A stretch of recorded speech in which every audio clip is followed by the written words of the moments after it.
Assalamualaikum warahmatullahi wabarakatuh. Saya Berlianda Puspa Octavia dengan NIM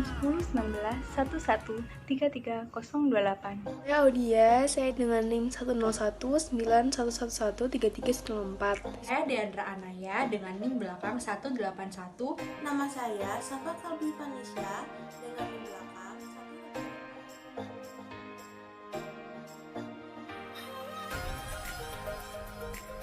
Di sini saya akan menjelaskan keterkaitan antara integritas nasional dan pandemi COVID-19 yang sedang terjadi di dunia pada saat ini. Integritas nasional sendiri menurut Iputu Ari Astawa pada tahun 2017 adalah usaha dan proses mempersatukan perbedaan-perbedaan yang ada pada suatu negara sehingga terciptanya keserasian dan keselarasan secara nasional. Di dalam integritas nasional ini juga dibagi menjadi dua, yaitu horizontal dan vertikal, di mana horizontal sendiri itu adalah menyatukan masyarakat yang ada di Indonesia, sedangkan vertikal itu menyatukan antara pemerintah dan masyarakat Indonesia. Seperti yang kita sudah ketahui pada saat ini bahwa Indonesia ini merupakan bangsa yang sangat besar, baik dari kebudayaan maupun wilayahnya. Maka dari itu banyak sekali tantangan untuk menciptakannya integritas nasional itu pada saat ini. Terutama di tengah pandemi COVID-19 yang tidak bisa kita pungkiri, banyak sekali masalah yang timbul antara pemerintah dan masyarakat maupun masyarakat dan masyarakat. Maka dari itu, ini adalah pemaparan dari kelompok kami tentang masalah-masalah yang ada untuk menciptakan integritas nasional pada masa pandemi ini.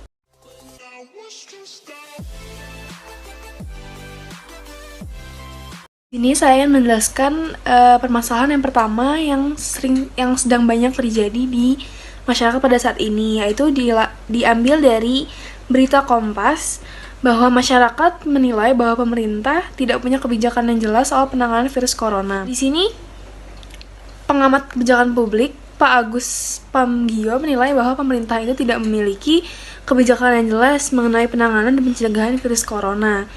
Karena polisi pemerintah itu menurut Pak Agus hanya berdoa dan tidak ada yang terjangkit virus corona. Pemerintah juga menurut Pak Agus belum memberikan penjelasan jelas, misalkan tentang apa yang harus dilakukan masyarakat dan tempat mana yang harus dituju oleh masyarakat jika mengalami gejala penyakit COVID-19. Selain itu, kontrol masuknya orang asing ke Indonesia baik di bandara maupun di pelabuhan itu tidak ada penanganan yang konkret menurut Pak Agus. Karena itu masyarakat banyak sekali yang masih kontra terhadap kebijakan pemerintah yang dinilai kurang jelas itu. Jika hal itu tidak dapat ditangani secara cepat, maka dalam menangani virus corona ini sudah dapat dipastikan bahwa Indonesia tidak akan mencapai integritas nasional itu sendiri.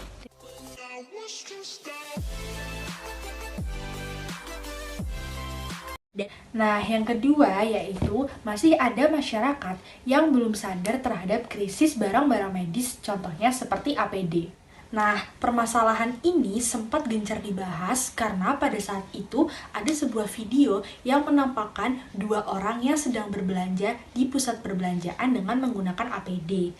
Nah, tentu hal ini salah karena APD ini stok di Indonesia semakin menipis dan banyak sekali tenaga medis yang kekurangan APD. Padahal APD sangat penting bagi mereka karena merekalah garda terdepan yang bertugas untuk melawan COVID-19. Selain APD, banyak juga oknum-oknum tidak bertanggung jawab yang melakukan penimbunan masker sehingga masker menjadi salah satu barang medis yang juga ikut langka di Indonesia. Hal ini tentu salah karena baik APD maupun masker adalah hal yang esensial bagi tenaga medis untuk melakukan pencegahan garda terdepan terhadap COVID-19. Padahal seharusnya dengan masyarakat itu menjadi sadar untuk tidak melakukan pembelian APD secara diam-diam ataupun melakukan penimbunan masker, mereka dapat menyelamatkan ribuan jiwa dan membuat banyak orang sembuh karena APD dan masker itu dapat digunakan oleh tenaga medis untuk menghadapi COVID-19.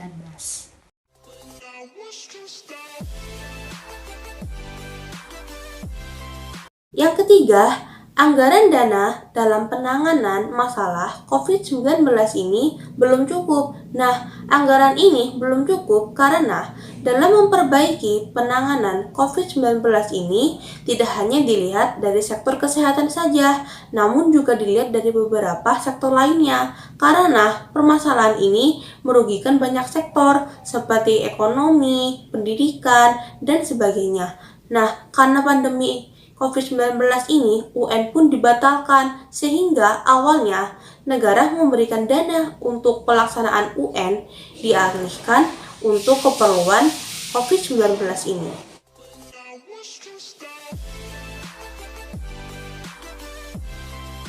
Permasalahan keempat yaitu banyaknya masyarakat yang masih belum sadar mengenai bahaya coronavirus sehingga mereka bertindak semaunya sendiri. Nah, permasalahan ini berawal dari kurangnya transparansi dan sosialisasi dari pemerintah mengenai penyakit COVID-19. Hal ini menyebabkan masyarakat merasa tenang dan merasa tidak ada apa-apa, sehingga mereka tetap melanjutkan kegiatan seperti biasanya. Hal ini tentu salah karena menyebabkan terjadinya penyebaran rantai penyakit dan banyak manusia yang terjangkit COVID-19. Tentunya dengan terjangkitnya manusia dengan COVID-19 dapat melumpuhkan banyak sektor di Indonesia. Selain itu, dengan banyaknya manusia yang terjangkit COVID-19, banyak sektor yang turun sehingga pemerintah akan merasa dalam dilema antara melakukan lockdown atau tetap melakukan proses penyembuhan dengan kegiatan social distancing yang kurang efektif bagi masyarakat di Indonesia. Karena masih banyak dari mereka yang tidak bisa melakukan kegiatan work from home ataupun menaati peraturan dari pemerintah karena merasa mereka baik-baik saja.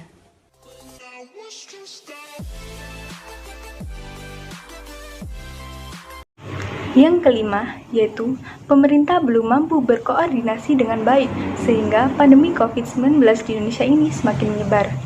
Nah, hal tersebut terjadi karena pengendalian penyebaran COVID-19 belum ada komando nasional atau arahan dari pemerintah pusat kepada pemerintah daerah. Keterlambatan penanganan juga kemungkinan karena masih banyak pertimbangan dari pemerintah pusat dalam aspek tertentu seperti politik dan ekonomi. Ketegasan dan kebijaksanaan dari pemerintah pusat dalam mengambil langkah-langkah strategis pengendalian COVID-19 belum memuat instruksi atau aturan mengikat yang memuat sanksi-sanksi di dalamnya. Kesiagaan untuk mengendalikan COVID-19 malah diinisiasi oleh pemerintah daerah.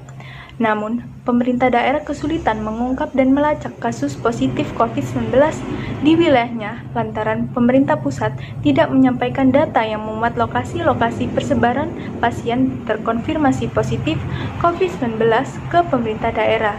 Pemerintah daerah pada dasarnya hanya bertugas melanjutkan arahan pemerintah pusat untuk mengamankan wilayahnya agar kebijakan nasional berjalan dengan baik. Kerja pemerintah daerah yang secara lokal tersebut sulit berdampak di luar wilayahnya karena secara nasional belum ada kejelasan yang diambil, seperti pemberlakuan karantina wilayah hanya diberlakukan di beberapa daerah saja. Dengan semakin meningkatnya jumlah orang terkena COVID-19 dan penyebarannya semakin meluas di berbagai daerah di Indonesia, menyebabkan masyarakat menjadi panik. Jadi, masalah ini bukan hanya masalah kesehatan masyarakat, melainkan juga krisis kemanusiaan.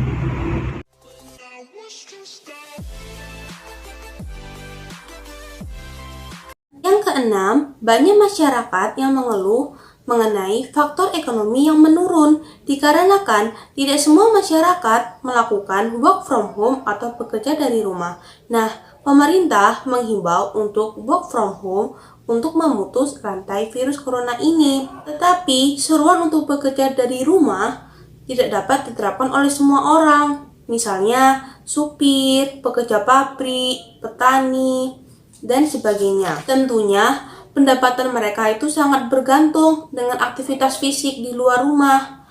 Bagi masyarakat yang tidak melakukan work from home, berpotensi mengakibatkan kemiskinan. Di sisi lain, kebijakan work from home ini tidak dapat terelakkan karena bagaimanapun kesehatan merupakan hal yang nomor satu. Tujuan pemerintah sangat baik untuk memutus rantai virus corona ini, tetapi harus ditinjau lagi untuk dampaknya bagi masyarakat.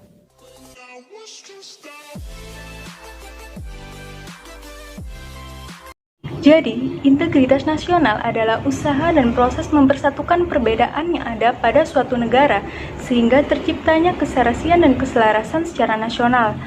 Permasalahan integritas nasional dalam COVID-19 ini mencakup berbagai aspek.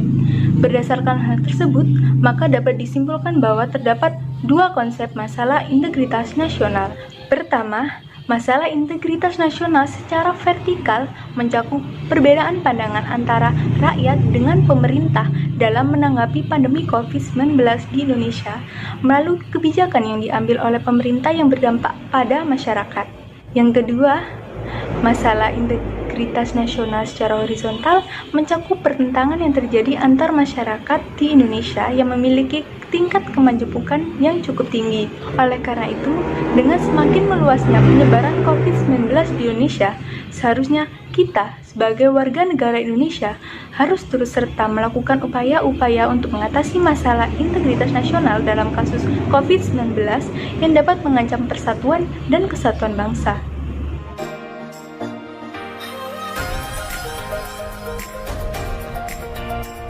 Nah, solusi yang pertama yaitu PHBS atau yang biasa disebut dengan perilaku hidup bersih dan sehat. Nah, kenapa sih harus ada perilaku hidup bersih dan sehat ini? Nah, PHBS ini merupakan langkah esensial yang paling mudah untuk dapat mencegah rantai COVID-19. Kenapa disebut paling mudah? Karena kita dapat menerapkan PHBS ini dari diri kita sendiri. Nah, contoh PHBS ini adalah gerakan mencuci tangan, lalu gerakan menjaga kebersihan, dan lain sebagainya. Nah, tujuan dari adanya PHBS ini adalah mencegah penyebaran rantai COVID-19. Lalu yang kedua adalah menjaga imunitas dan menjaga kebersihan diri. Yang ketiga adalah menjaga kebersihan lingkungan. Dan yang terakhir adalah mengurangi probabilitas terkena penyakit COVID-19. Kemudian, siapa sih sasaran dari PHBS ini? Tentunya, sasaran dari PHBS ini adalah seluruh elemen masyarakat Indonesia, mulai dari individu, kelompok, keluarga, organisasi, maupun seluruh elemen yang ada di Indonesia.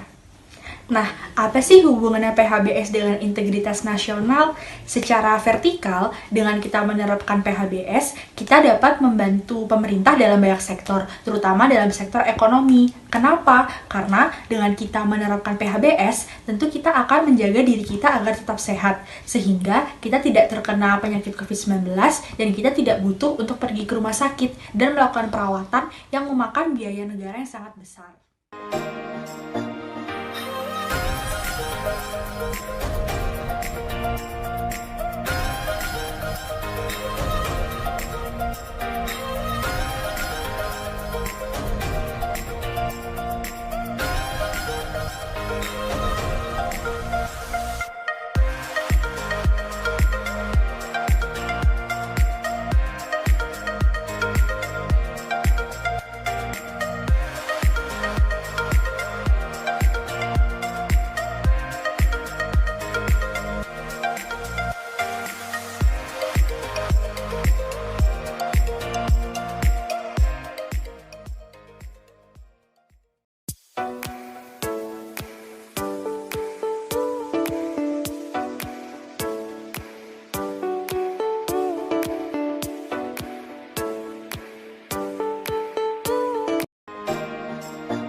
Nah, di sini saya akan menjelaskan proyek yang akan dilakukan oleh kelompok kami terkait masalah-masalah yang sudah kita identifikasi sebelumnya.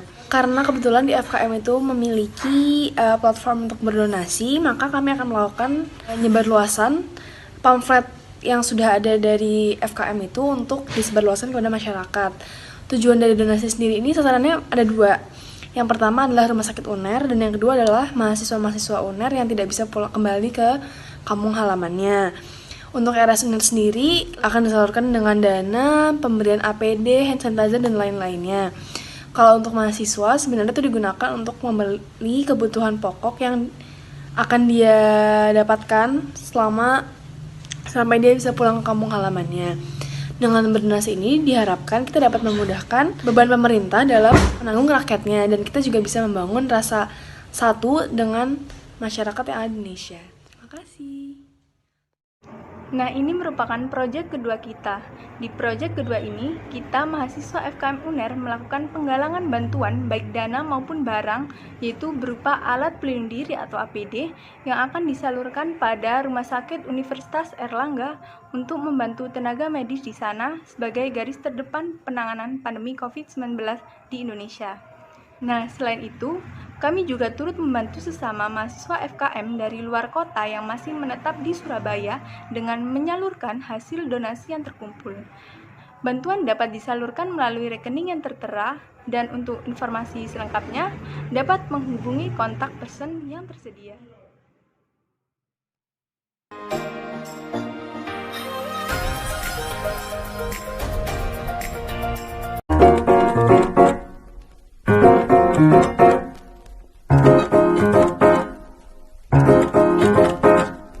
왜들 그리 다운돼 있어 뭐가 문제야 say something 분위기가 겁나 싸해 요샌 이런 게 유행인가 왜들 그리 재미없어 그건 나도 마찬가지 Tell me what I got to do 급한 대로 블루투스 켜 아무 노래나 일단 틀어